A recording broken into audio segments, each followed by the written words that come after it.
বিআরটিসির অবসরপ্রাপ্ত কর্মকর্তারা যেন পরিবার নিয়ে একটু ভালোভাবে জীবনযাপন করতে পারে, সেই জন্যই কোনো ধরনের ঝামেলা ছাড়াই ঘরে বসে বুঝে পাবেন তাদের গ্রাচুইটি সহ সকল ভাতা। এমনটাই জানালেন বাংলাদেশ রোড ট্রান্সপোর্ট কর্পোরেশন বিআরটিসির চেয়ারম্যান তাজুল ইসলাম। তিনি জানান, বিআরটিসির পুরাতন এবং নতুন কর্মকর্তা কর্মচারীদের নিয়েই এগিয়ে যাবে। আবির হোসেনের ক্যামেরায় বিস্তারিত জানাচ্ছেন সাইফুল ইসলাম নয়ন।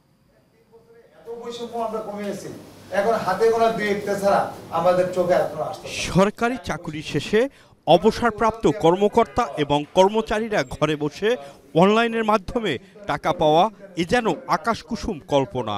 তবে সেই কল্পনাকেই বাস্তবায়ন করেছেন বিআরটিসির চেয়ারম্যান তাজুল ইসলাম। নো ওয়ার্ক নো পে, প্রত্যেককে গাড়ি চালাতে হবে, প্রত্যেককে কারিগরি অর্থাৎ হাল ধরতে হবে, নেতাগিরি এখানে চলবে না। এমন উদ্যোগকে স্বাগত জানিয়ে অবসরপ্রাপ্তরা জানান, বিআরটিসির চেয়ারম্যান তাজুল ইসলাম দুর্নীতি বন্ধ করে আধুনিক বিআরটিসি গড়ে ইতিহাস সৃষ্টি করেছেন।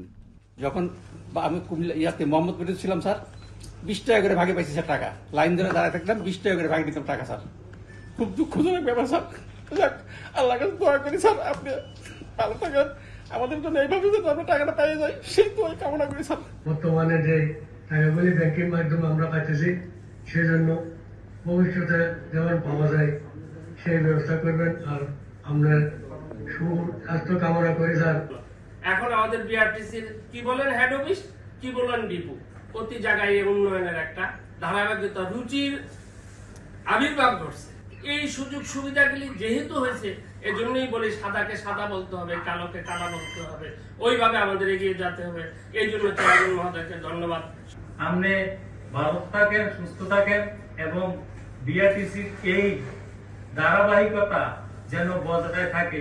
বিআরটিসির চেয়ারম্যান জানান, সকলের সহযোগিতায় বিআরটিসিকে দুর্নীতিমুক্ত করে লাভজনক প্রতিষ্ঠান করা সম্ভব হয়েছে।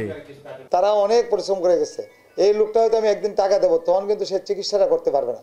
এই লোকটার পরিবার একদিন টাকা পাবে, এই লোকটা কিন্তু বেঁচে থাকবে না। এই লোকটা একদিন টাকা দেবো, সে কোরবানি দিতে পারবে না।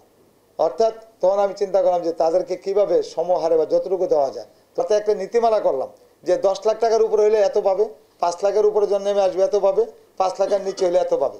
এখন কিন্তু ঘরে বসে কিন্তু তারা মোটামুটি একটা হিসাব করতে পারে যে আগামী 3 মাস পরে আমি কত টাকা পাবো।